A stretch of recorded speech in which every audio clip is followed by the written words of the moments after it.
Hello everyone, my name is Leha from Group 16 and I will be leading the discussion today. Our group will be discussing about economic inequality, which will be more about the trends and policy implications.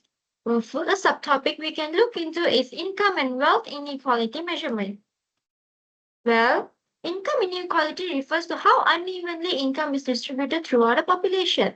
The less equal the distribution, the greater the income inequality. And how to measure this? A frequently used tool for measuring income inequality is the Gini index. It is to help quantify and more easily compare income inequality levels across countries of the world.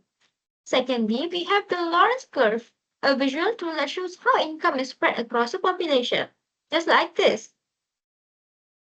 And we also have a measure which is a percentile ratio to compare the income of a large group of high earners, for example, the top 10%, to the national median or average.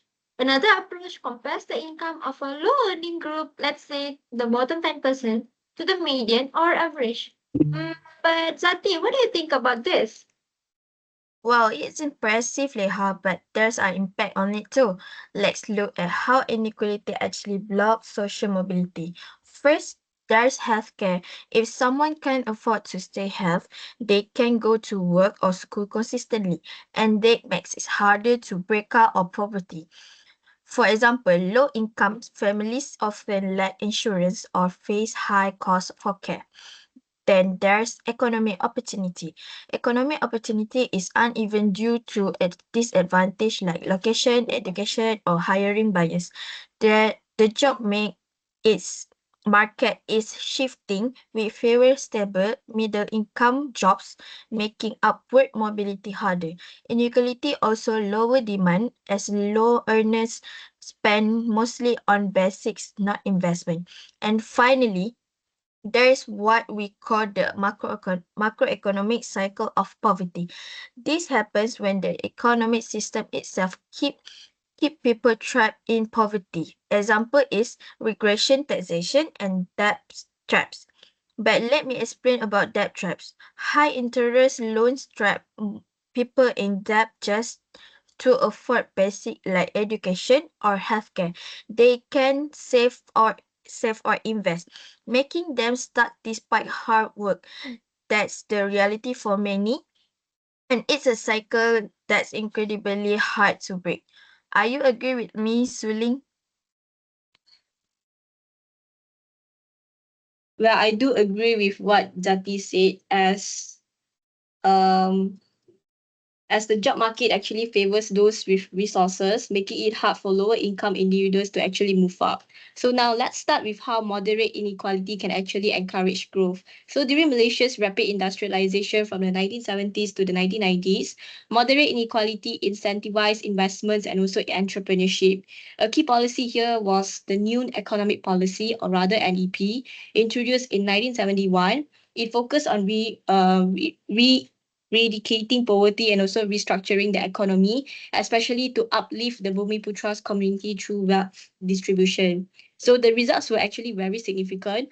Poverty fell sharply from 49.3% in 1970 to just 3.8% in 2009. A growing middle class also emerged, leading to increased domestic consumption and stable long-term economic growth. This shows how balanced inequality, when managed carefully, can actually be a driver of economic progress. However, excessive inequality actually harms growth. Malaysia's Gini's coefficient only dropped slightly from 0.513 in 1970s to 0.407 in 2022. So the top 20% earn 41% of income, while the bottom 40s just earn 16%. This gap reduces purchasing power, limits access to education and healthcare, and therefore raises the risk of social unrest. While some inequality can actually drive growth, too much threatens long-term stability.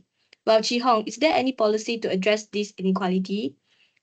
Yes, to reduce economic inequality, government implements some policies to address inequality. Today, I will talk about minimum wage law and progressive taxation. What is minimum wage law? Minimum wage law means a government set minimum wage that employer must pay to worker, and this is a good way to reduce poverty and help low-income worker.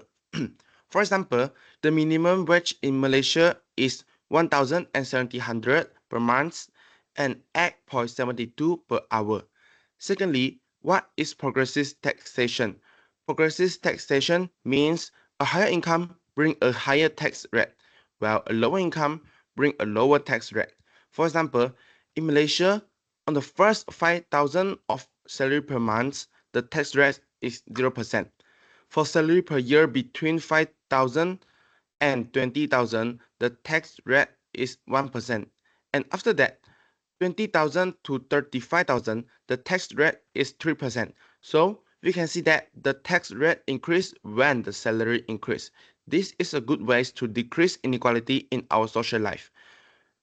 By the way, Zixing, how do you think about the global trend in inequality? Oh, I think I know that. For your information, global inequality is known as uneven distribution of changes, resources, and authority that affect the welfare of the world.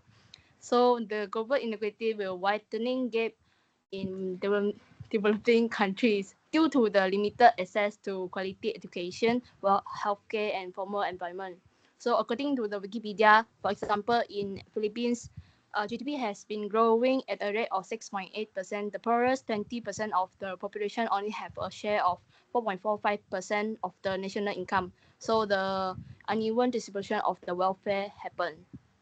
Next, I would like to say is the slight decline in developed countries will happen also. So, for example, Sweden has preserved free education and healthcare, which has contributed to more equitable income distribution. However, it's nothing that the Sweden is raising a significant surge in billionaire wealth is also raising concern about the economic imbalance. So I would like to do the conclusion part. Economic inequality affect growth, social mobility, and fairness. While the moderate inequality may support growth, excessive inequality harms long-term economic development. In my opinion, I think that government have to address this issue through policies such as progressive taxation and minimum wage to reduce the gap. Thank you. Thank you guys for joining the discussion. That was an insightful session. Thank Thank you. you.